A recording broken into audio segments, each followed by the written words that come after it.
Relator da CCJ recomendou a manutenção da prisão do deputado acusado de ser mandante da morte da vereadora Marielle Franco, mas decisão foi adiada. O governo propôs redução das dívidas dos estados se houver investimento no ensino técnico do país. Supercargueiro bateu na sustentação e derrubou uma ponte e os carros que estavam sobre ela em Baltimore, nos Estados Unidos. Presidente francês Emmanuel Macron chegou ao Brasil para reatar negociações que estavam suspensas. Presidente Lula manifestou contrariedade com postura do venezuelano Nicolás Maduro ao evitar adversários nas eleições. Relatório apontou Curitiba, no Paraná, como a cidade com maior igualdade entre os habitantes e Porto Velho, em Rondônia, como a mais desigual. Mais uma pesquisa revelou que o chocolate faz bem para a atividade do cérebro. E um baiano caprichou no afago ao lançar 12 canções para cada um dos cães que moram com ele. Agora no Jornal das 22.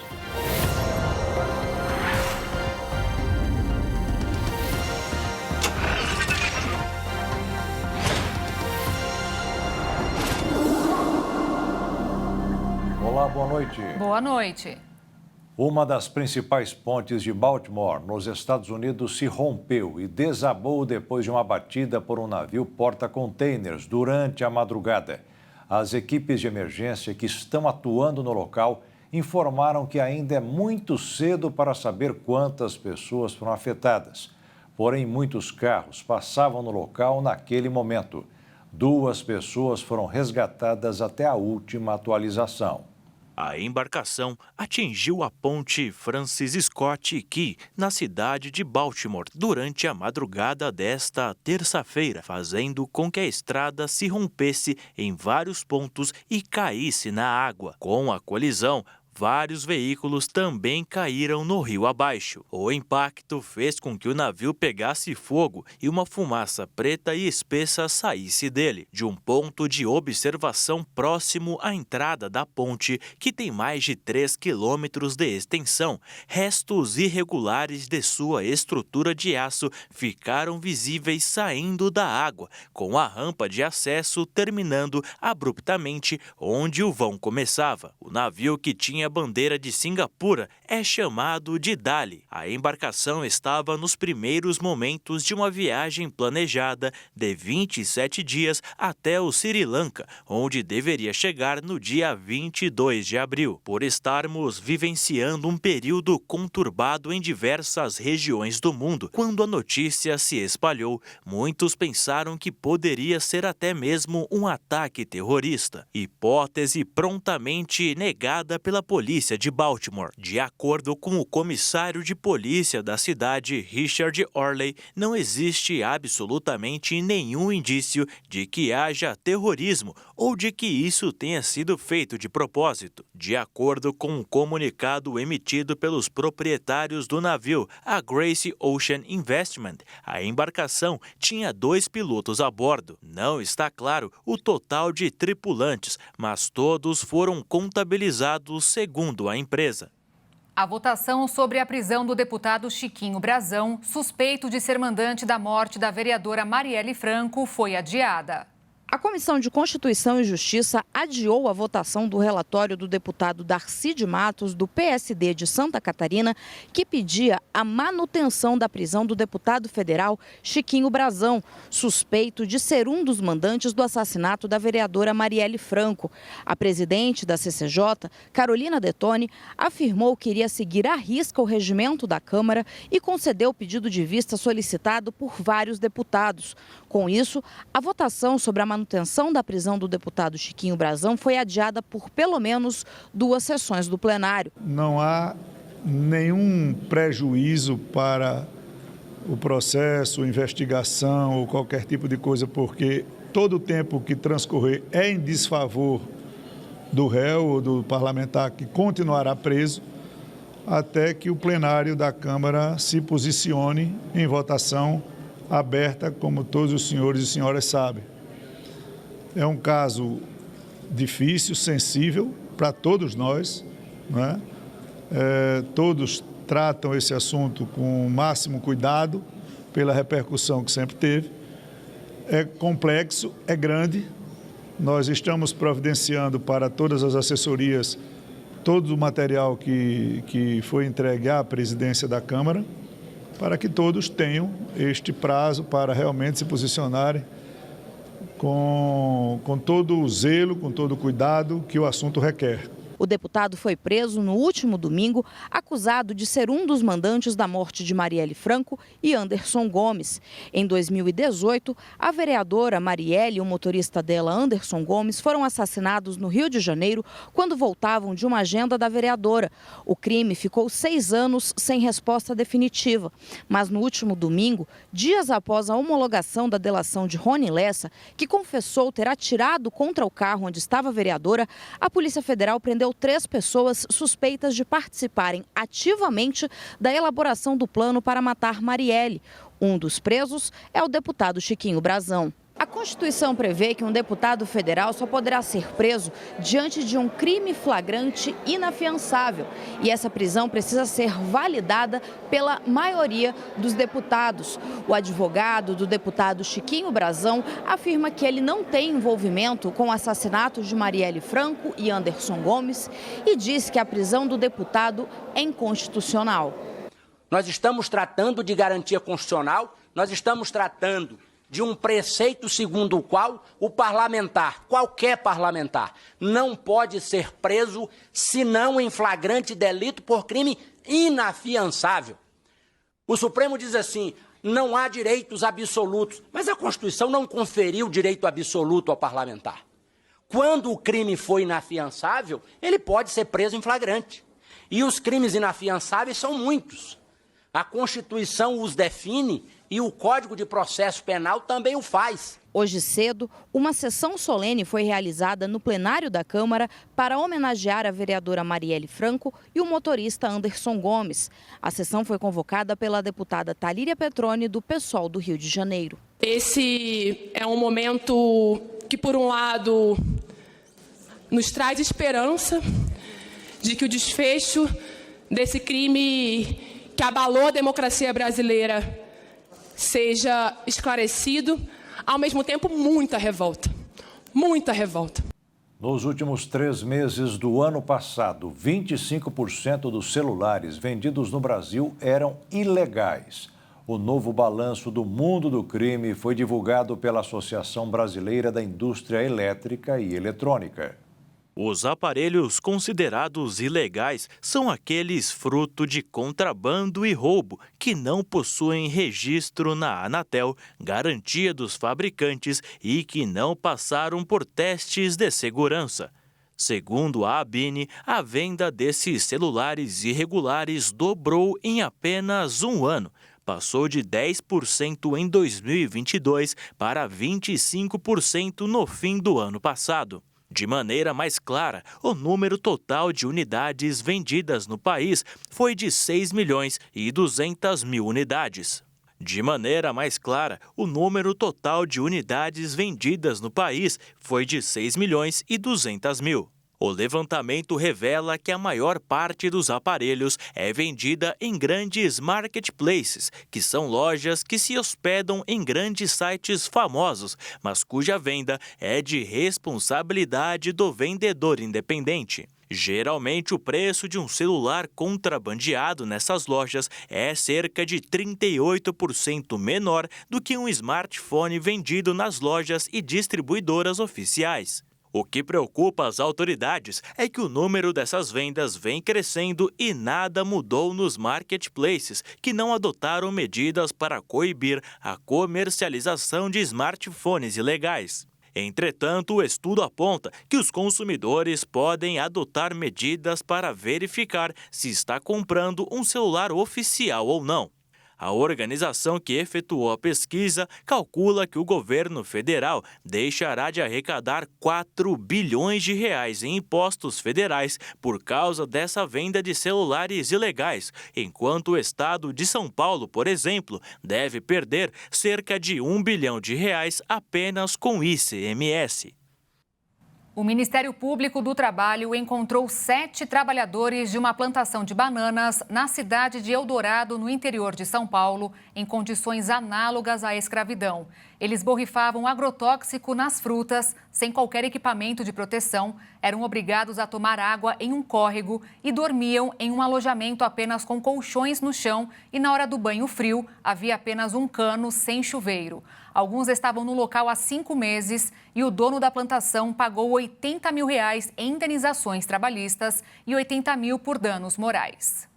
Dirigir um veículo exige mais responsabilidade do que as recomendações mais comuns. Muitos motoristas acabam cometendo várias infrações, principalmente quando saem irritados de casa ou perdem a paciência com um colega da outra pista, que faz as mesmas coisas que ele. A conclusão é de um estudo internacional. Uma pessoa tranquila fica nervosa no trânsito ou o cauteloso acaba cometendo pequenas infrações. É mais comum do que se imagina. Um estudo com mais de 3.500 motoristas nos Estados Unidos concluiu que fatores relacionados ao motorista, principalmente entre a distração, estão ligados a cerca de 90% dos acidentes. Comportamentos agressivos como ultrapassar os limites de velocidade e infringir sinais vermelhos são influenciados por uma combinação entre o ambiente do tráfego e, aparentemente, a norma cultural de dirigir em alta velocidade. E o quanto o motorista consegue administrar suas próprias frustrações. A expressão "a velocidade mata" se vê descrita nesse cálculo. A cada 1% de aumento da velocidade média, o risco de acidentes fatais também aumenta em 4%, segundo a Organização Mundial da Saúde. Uma pesquisa realizada na China também indicou relação entre a exclusão social e a direção agressiva, ou seja, os motoristas levam suas indignações para a estrada. É preciso destacar que a imprudência na direção é facilitada pela infraestrutura e pelas políticas que subvalorizam a segurança no trânsito. Então, vem um debate que é preciso melhorar os projetos viários a fim de reduzir a velocidade e também uma autorresponsabilidade dos próprios motoristas. E veja a seguir, governo propôs a redução das dívidas dos estados se houver investimento no ensino técnico do país. E ainda, relatório apontou Curitiba como a cidade com maior igualdade entre os habitantes e Porto Velho como a mais desigual.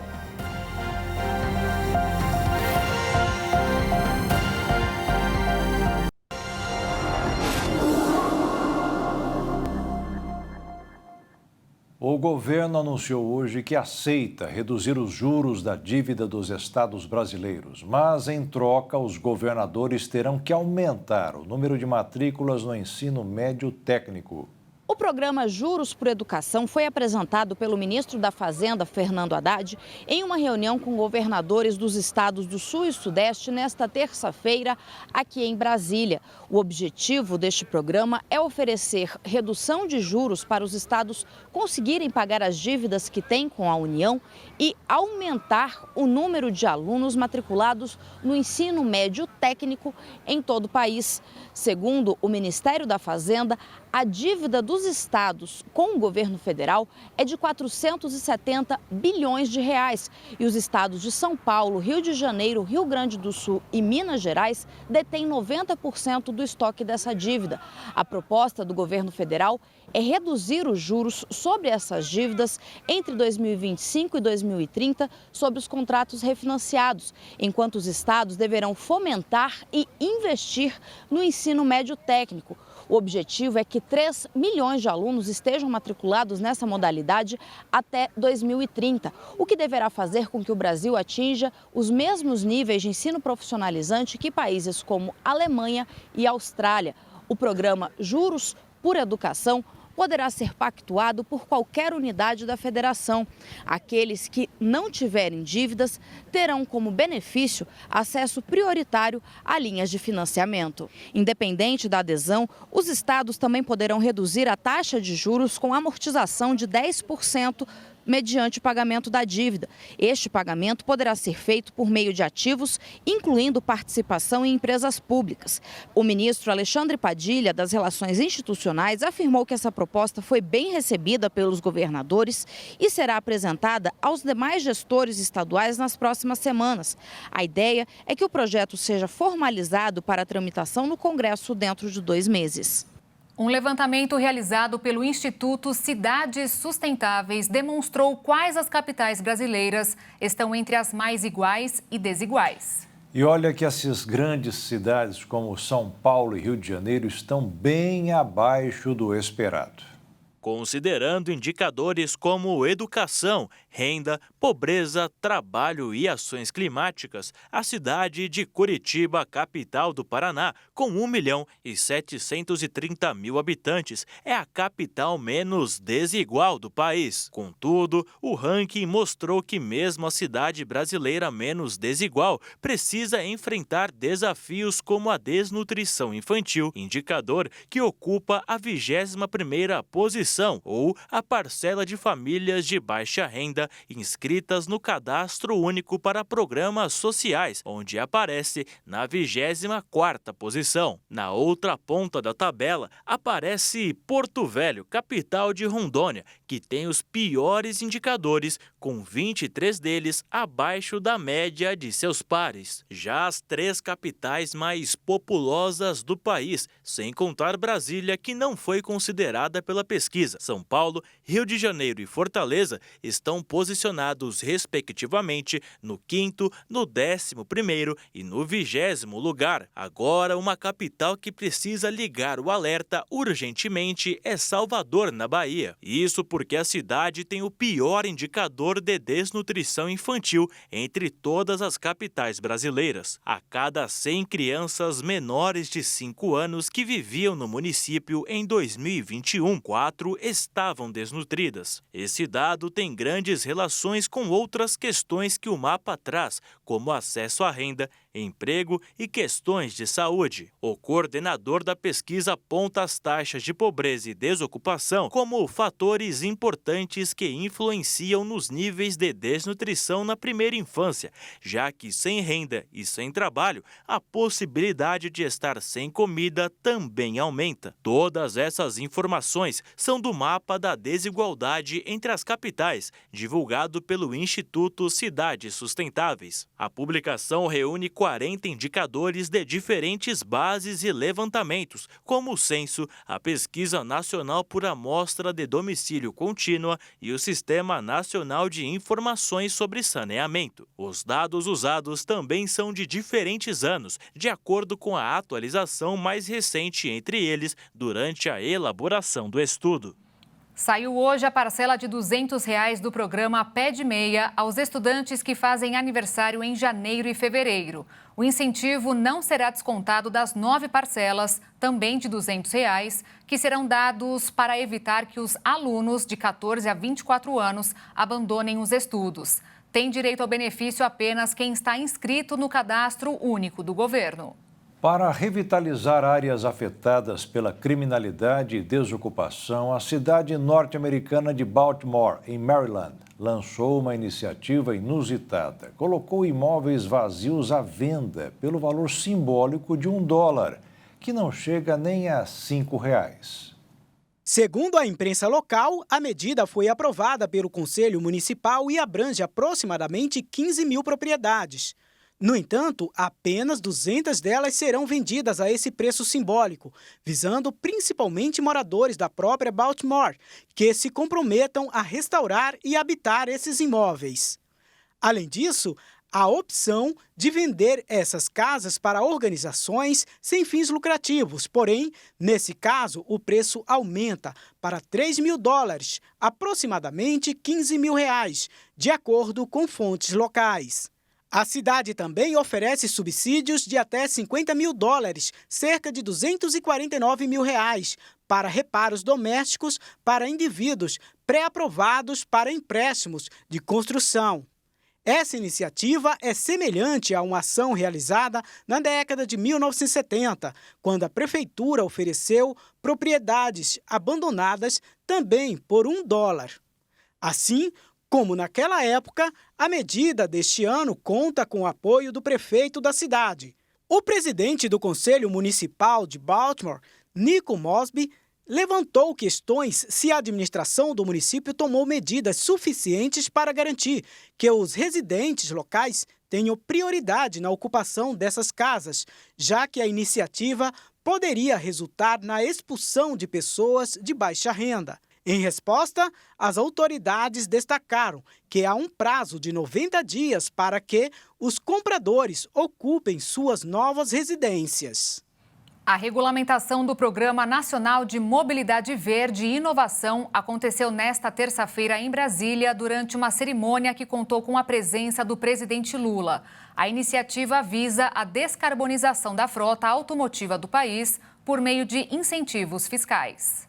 O Mover aumenta as exigências de sustentabilidade da frota de carros, ônibus e caminhões e, por meio de incentivos fiscais, estimula a produção de novas tecnologias nas áreas de mobilidade e logística que contribuam para a descarbonização dessa frota. A expectativa prevista é de 19 bilhões e 300 milhões de reais em créditos financeiros até o ano de 2028, além da garantia que as empresas do setor se habilitem para receber os créditos financeiros relativos ao programa. Para isso, elas devem desembolsar de 0,3% e 0,6% de sua receita operacional bruta. Assim, cada real investido dará direito entre 50 centavos e R$ 3,20 de créditos que poderão ser usados para abater qualquer tributo administrado pela Receita Federal. A portaria com os requisitos para habilitação e concessão dos créditos foi assinada pelo vice-presidente e ministro do Desenvolvimento, Indústria, Comércio e Serviços,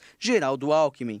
O texto regulamenta os investimentos mínimos em pesquisa e desenvolvimento, os sistemas de acompanhamento dos investimentos e as penalidades em caso de descumprimento das obrigações. Geraldo Alckmin disse que o programa estimula diversas rotas tecnológicas, como de carros híbridos, e beneficia toda a cadeia produtiva, como de autopeças, além de qualificação de mão de obra e geração de emprego e renda. Já para o ministro da Fazenda, Fernando Haddad, o modelo do programa Mover pode ser aplicado em outros setores da economia com o mesmo desempenho e perspectivas. Para ele, os incentivos do programa, a reforma tributária e o novo marco legal de garantias, somados à queda dos juros, vão mudar a cara da indústria brasileira. De acordo com o governo, independentemente de se habilitarem ou não para usufruir dos créditos do Mover, todas as empresas deverão cumprir os requisitos obrigatórios. O governo também anunciou a regulamentação da emissão dos títulos de dívida de médio e longo prazo emitidos por empresas para financiar projetos, também chamados de debêntures, de infraestrutura e incentivadas. Este mecanismo tem como objetivo aumentar a execução de projetos essenciais para o país, pautados em compromissos ambientais e sociais. O decreto também estabeleceu critérios para o enquadramento e acompanhamento dos projetos de investimento considerados prioritários na área de infraestrutura ou de produção econômica intensiva em pesquisa, desenvolvimento e inovação. No mercado financeiro, os investidores repercutiram a divulgação dos novos dados de inflação acima das projeções e também a ata da reunião do Comitê de Política Monetária, que sinalizou incertezas de uma nova projeção de corte da taxa básica de juros em junho. Com isso, o dólar fechou em alta de 0,19%, cotado em R$ 4,98 na venda, e a Bolsa de Valores fechou em queda de 0,05% aos 126.863 pontos. As dívidas estão consumindo mensalmente mais de 30% do orçamento das mulheres brasileiras. Uma parcela de endividadas que nunca esteve tão alta. De acordo com dados de um levantamento da Confederação Nacional do Comércio de Bens, Serviços e Turismo, as dívidas dos homens também são grandes, porém são provenientes de financiamento de carro, de casa e crédito pessoal. Já as dívidas das mulheres são relacionadas a cartões de créditos e carnês de lojas. O cuidado consigo mesma também toma conta da renda das mulheres, já que diversas profissões exigem que a mulher esteja com uma boa aparência e bem vestida. A evolução na estrutura familiar, caracterizada pelo aumento de mulheres liderando lares e assumindo maior responsabilidade financeira, também é uma das causas desse endividamento. Um estudo do Instituto Brasileiro de Economia da Fundação Getúlio Vargas revelou que de 2012 até 2022, o número de domicílios liderados por mãe solo aumentou em quase 18% e ultrapassou os 11 milhões. Enquanto isso, a diferença salarial entre homens e mulheres persiste. De acordo com o IBGE, os homens ganham 22% a mais que as mulheres. Motivos esses que levam frequentemente as mulheres a optarem por posições mais flexíveis ou buscarem a informalidade, visando conciliar suas responsabilidades profissionais com as demandas pessoais e familiares. De acordo com especialistas, a principal chave para evitar a inadimplência e facilitar a gestão de finanças é o conhecimento financeiro e ter noção de para onde o dinheiro está indo. E você vai ver ainda hoje, presidente francês Emmanuel Macron chegou ao Brasil para reatar negociações que estavam suspensas. E também, presidente Lula manifestou contrariedade com postura do venezuelano Nicolás Maduro ao evitar adversários nas eleições.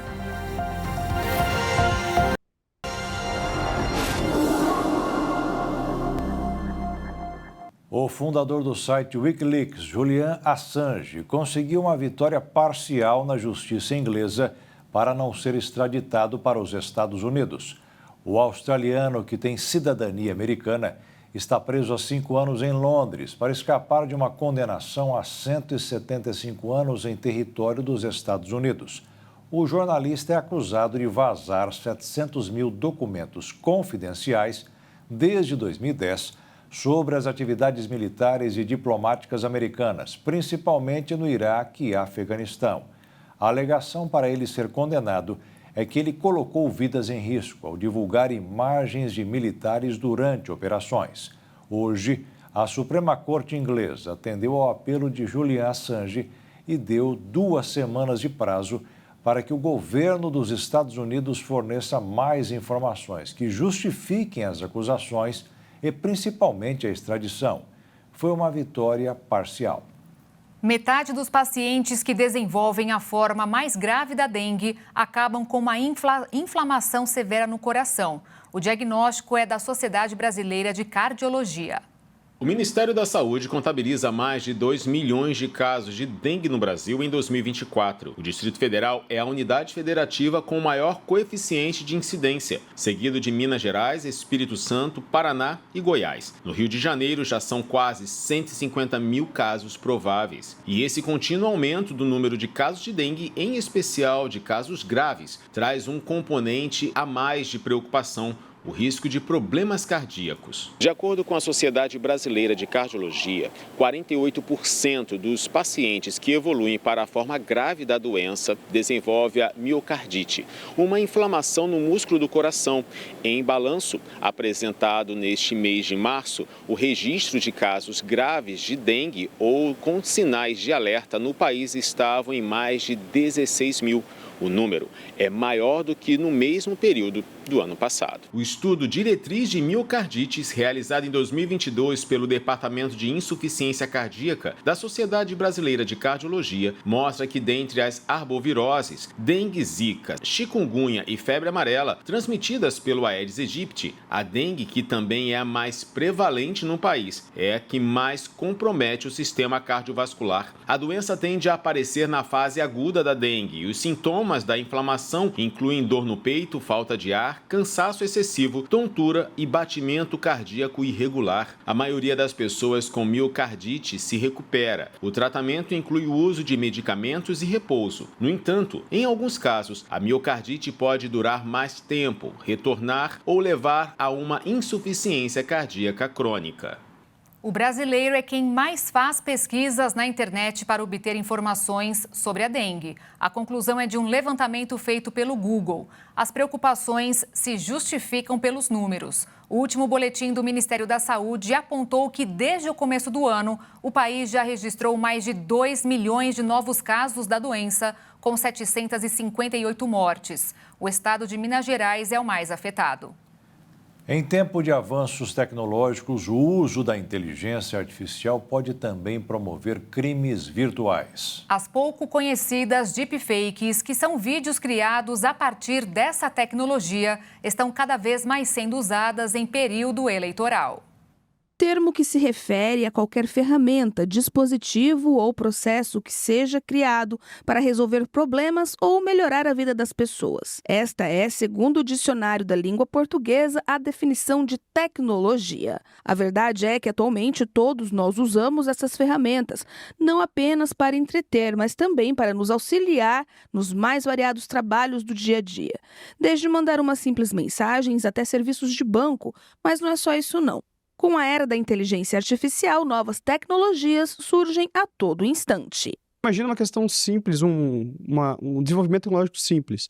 Para cegos ou algumas outras pessoas, existia o quê? A vocalização do texto, né, e a tradução vocal do texto em palavras. Então você tem ali o botão áudio do WhatsApp, isso já existe no Microsoft Word, por exemplo, e em diversos outros programas que você pode falar ou pegar um áudio que ele vai criar a transcrição para ti. Só que isso também pode ser utilizado, a mesma tecnologia pode ser utilizada para um fim nefasto. Então, aí seria a natureza humana a única resposta que nós teríamos, né? É o uso da mesma tecnologia para um fim bom ou ruim. E junto com o avanço tecnológico, surgiram, além de novos termos, também táticas e estratégias que, produzidas a partir da inteligência artificial, podem reproduzir todo e qualquer material, seja em formato de áudio ou vídeo, chamados de deepfakes. Existem várias classes de inteligência artificial. Uma delas é generativa. Então, para criar vídeos, textos, imagens, ela é a classe que faz. Perfeito? O deepfake é o uso errôneo, ilegítimo ou de alguma forma malicioso de vídeos e imagens criados por inteligência artificial. Então, o uso de determinada imagem como se atrelado, né, uma personalidade, um político, né, atrelado a uma novela ou algum outro personagem, é a deepfake. Porque ele é usado para ou descaracterizar, de alguma forma, ultrajar o político, ou para colocar alguma mensagem que ele não disse. E o contexto pode ser diverso. A situação fica ainda mais complexa durante o período eleitoral, onde imagens e áudios, ou ambos agrupados em um vídeo, podem ser utilizados durante campanhas políticas. A questão eleitoral, nós temos primeiro a regulamentação que o TSE vai emitir. Já existe uma minuta, desde janeiro, que está sendo discutida, e ela vai chegar a um ponto de elencar todos os requisitos necessários, né, e que vão de alguma forma, diminuir ou aumentar o uso da inteligência artificial. Nesse caso, nós temos dois cenários muito claros. O primeiro deles é a desinformação. E nós temos a questão da deepfake em si, ou do uso malicioso, né, que é colocar algum tipo de informação, criar uma voz que dê muita credibilidade e acabar atrelando essa informação a esse candidato que vai entrar num rabbit hole, ou seja, num buraco de coelho, que dentro de um cenário como o YouTube, essa pessoa vai cada vez procurando e sendo levada a um conteúdo mais extremista de acordo com o perfil que aquele algoritmo criou para a pessoa. E não apenas nestas situações, mas em qualquer outra que a imagem seja manipulada, as denúncias devem ser feitas em delegacias especializadas ou não, uma vez que caracteriza crime. Quais seriam as medidas? Primeira delas, desconfiar de tudo. Isso é um tipo de conduta que a gente chama zero trust, zero confiança. Não se confie em nada. Segundo, tenha ou aceite apenas informações de destinatários conhecidos. Então, um desconhecido mandou, zero trust, zero confiança. Então, leve no segundo sentido. Quanto a conteúdos por terceiros em plataformas, toda plataforma tem um acordo, aquele termos de consentimento, que deve ser lido e entendido. Na campanha, a pessoa que vai trabalhar ou aquela que vai gerir a campanha, ela deve conhecer esses termos e trabalhar dentro do administrativo, dentro da própria plataforma, questionando a retirada. Caso a plataforma não faça essa retirada, procurar um advogado para retirar essa informação o mais rápido possível. E veja a seguir, mais uma pesquisa revelou que o chocolate faz bem para a atividade do cérebro. E ainda, um baiano caprichou no afago ao lançar 12 canções para cada um dos cães que moram com ele.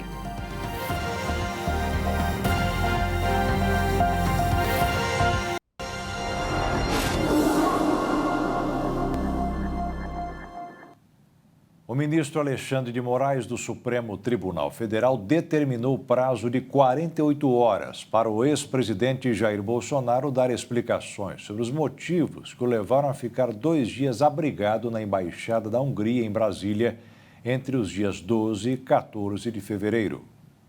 O episódio foi revelado por uma reportagem publicada na segunda-feira pelo jornal The New York Times, que divulgou, inclusive, imagens do circuito interno de câmeras da Embaixada Húngara. Bolsonaro ficou hospedado no local 4 dias depois de ter tido seu passaporte apreendido pela Polícia Federal, por determinação do ministro do STF, Alexandre de Moraes, no âmbito do inquérito que investiga a suposta tentativa de golpe de Estado no Brasil em 2022. Moraes é o relator desse inquérito no Supremo. O ex-presidente foi um dos alvos da Operação Tempus Veritatis, da PF, no dia 8 de fevereiro. Após a passagem de Bolsonaro pela embaixada ter sido revelada, o Ministério das Relações Exteriores do governo brasileiro convocou o embaixador da Hungria para prestar esclarecimentos. A defesa de Bolsonaro afirmou que o ex-presidente ficou hospedado na Embaixada da Hungria a convite e que, nos dias em que esteve hospedado na embaixada, o ex-presidente brasileiro conversou com inúmeras autoridades do país amigo, atualizando os cenários políticos das duas nações. Quaisquer outras interpretações que extrapolem as informações aqui repassadas se constituem em evidente obra ficcional, sem relação com a realidade dos fatos, e são, na prática, mais um rol de fake news. O premier húngaro foi um dos chefes de Estado que estiveram presentes na posse de Bolsonaro como presidente do Brasil em janeiro de 2019. Em dezembro do ano passado, Bolsonaro e Orbán tiveram em um novo encontro na posse do ultraliberal Javier Milei como presidente da Argentina em Buenos Aires. No mesmo dia da operação, em 8 de fevereiro, Orbán publicou uma mensagem de apoio a Bolsonaro nas redes sociais. Ele escreveu: "Um patriota honesto, continue lutando, senhor presidente", escreveu o líder húngaro, que comanda um regime autoritário e é acusado de ditador pela oposição e por diversos grupos em defesa dos direitos humanos. Viktor Orbán está no comando do governo da Hungria desde 2010. As crianças com menos de 14 anos de idade que moram no estado americano da Flórida perderam o direito de ter contas nas mídias sociais. O projeto de lei foi sancionado pelo governador republicano Ron DeSantis. E quem tiver entre 14 e 16 anos só poderá abrir uma conta se tiver autorização dos pais. A medida foi tomada para evitar os abusos no uso dos meios eletrônicos na internet. Subiu para 20 o número de mortes provocadas pelas chuvas que caíram no último fim de semana no Espírito Santo. 4 pessoas estão desaparecidas. Milhares de pessoas foram atingidas por um temporal de 300 milímetros em apenas 24 horas. Segundo o Instituto Nacional de Meteorologia, este já é o mês de março mais chuvoso dos últimos anos. Na lista estão as capitais dos estados de São Paulo, Minas Gerais, Amapá, Manaus, Pará e Piauí. As mudanças climáticas têm intensificado as ondas de calor registradas no Brasil. A conclusão é de um estudo realizado por pesquisadores do Climameter, grupo de cientistas de diferentes países, liderado pelo Centro Especializado em Ciências Climáticas da Universidade de Paris. Os pesquisadores destacam que as mudanças climáticas que vêm intensificando as ondas de calor são causadas principalmente pela ação humana, ou seja, pela emissão de gases do efeito estufa.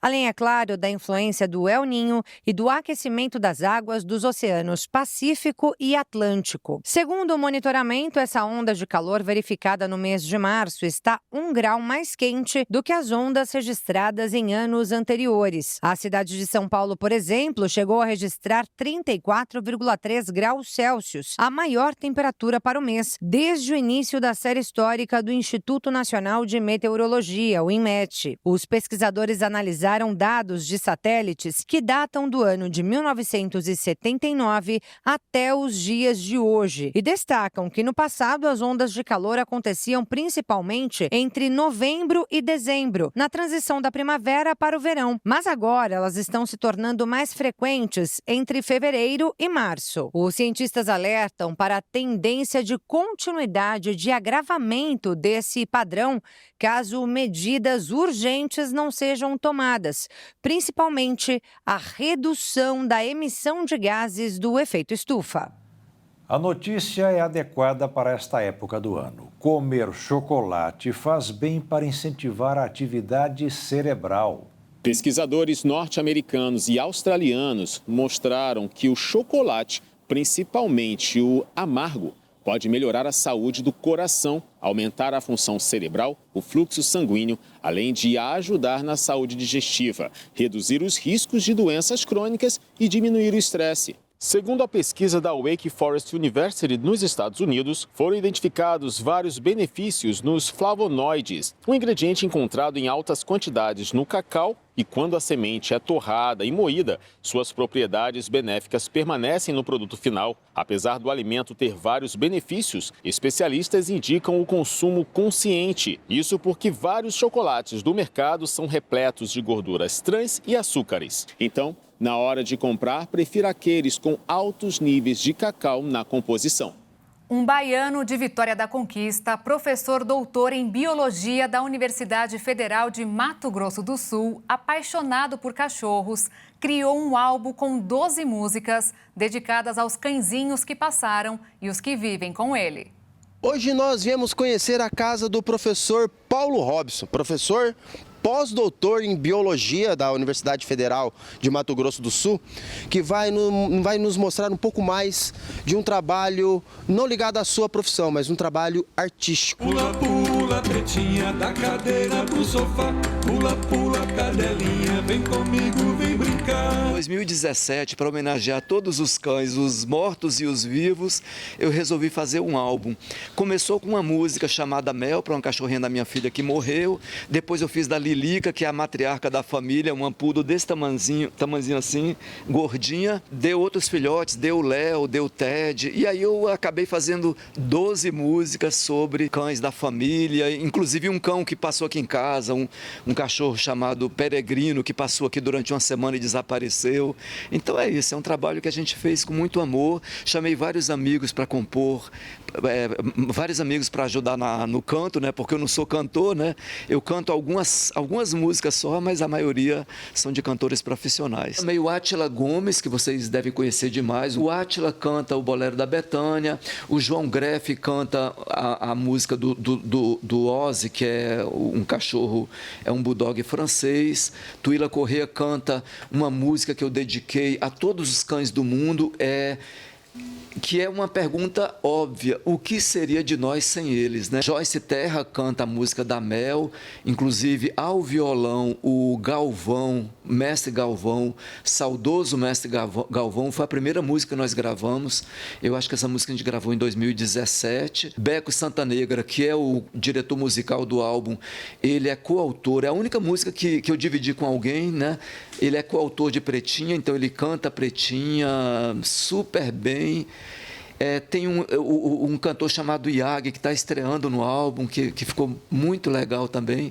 Enfim, é um disco assim que é uma ação entre amigos em benefício dos cães. Mania de ser professor, né? Eu considero que é um disco educativo. Como que é a vida deles aqui? O que eles gostam de fazer? Olha, o Belchior, vocês estão vendo aí, é o que mais exige da gente, porque ele pede o tempo todo para brincar, ele adora tomar banho. Eu vou mostrar para vocês agora o quanto a música dele, que diz que ele é como se fosse uma ariranha. Pelo seu jeito de olhar e pela faixa branca embaixo do pescoço, no pé que é um colosso e pela manha. E além disso ele tem pelos marrons. Todas as plataformas, procure lá, Bom para Cachorro, com Paulinho Robson, que vocês garanto que vocês vão se divertir, principalmente as crianças. Nosso maior amigo, assim era a Tita, Tita, Tita. E o Jornal das 22 termina aqui. Obrigada pela sua companhia nesta terça-feira. Um ótimo fim de noite para você e até amanhã. Boa noite, fique na paz. Tchau.